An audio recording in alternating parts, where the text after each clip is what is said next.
So let's keep talking about rampant consumerism and overconsumption. I have had a shopping addiction for many years, and I made a few videos about it. And I think that a shopping addiction often flies under the radar. People don't think it's as bad of an addiction as substance abuse disorder, for example. And I don't think the shopping problems have yet made their way into the DSM.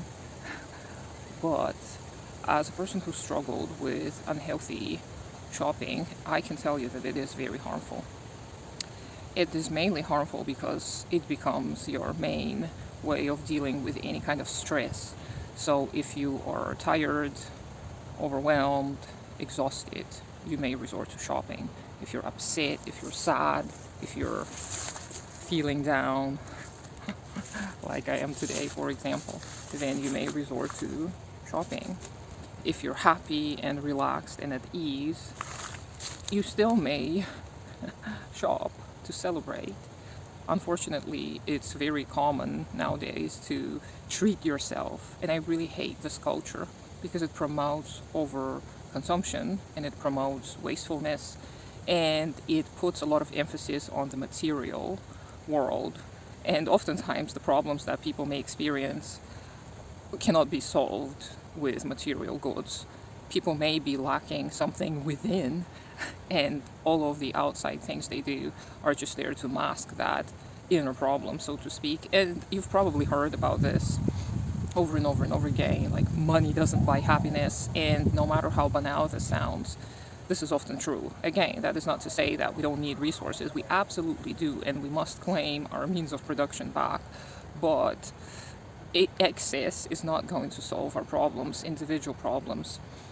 And I have a lot of experience with accumulating stuff. I have a lot of experience shopping to dull my emotions because I didn't know how to deal with them otherwise. So I would shop and I would get a ton of stuff, and I was lucky that I never got into debt. But again, this is luck. This is not merit. This isn't just like me being a great planner like I used to think. This is about me being in certain circumstances that allowed me to shop excessively. And I'm not proud of it at all. And I wish that people didn't have to go through such experiences. Like I used to buy all the time, and I would buy things in the same category. Like I would get like 10 t-shirts that were almost identical. I would get 10 sunscreens because there was one ingredient that was different. I would get 50 pairs of shoes and all kinds of nonsense like that. And it's not fun. It's not fun to have all these things. It's not fun having a house cluttered with stuff. And if you go into this whole decluttering business and this whole what sparks your joy nonsense, it's even worse, because then you may get rid of things and declutter and then feel good about yourself and be like, oh, see how thoughtful I am. But then later down the road, if you have a shopping problem, you are probably going to accumulate more stuff once again.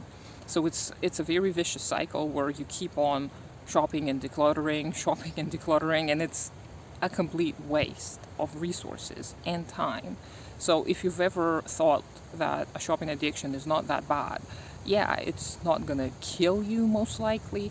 It's not going to lead to very severe health consequences, but it has a tremendous impact on your mental health, on your relationships, and your relationship with yourself. So do not underestimate the risks of a shopping addiction.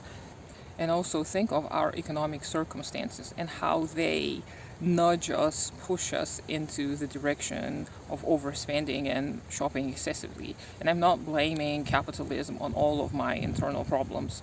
Most of my problems were caused by the capitalist mode of production.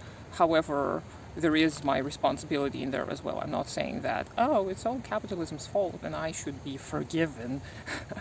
But the world we live in nowadays is really suitable for this mindset of shopping mindlessly and shopping away your anxiety and shopping away your fears. Just like eating, unfortunately, for some people is similar. Like people eat away their upset.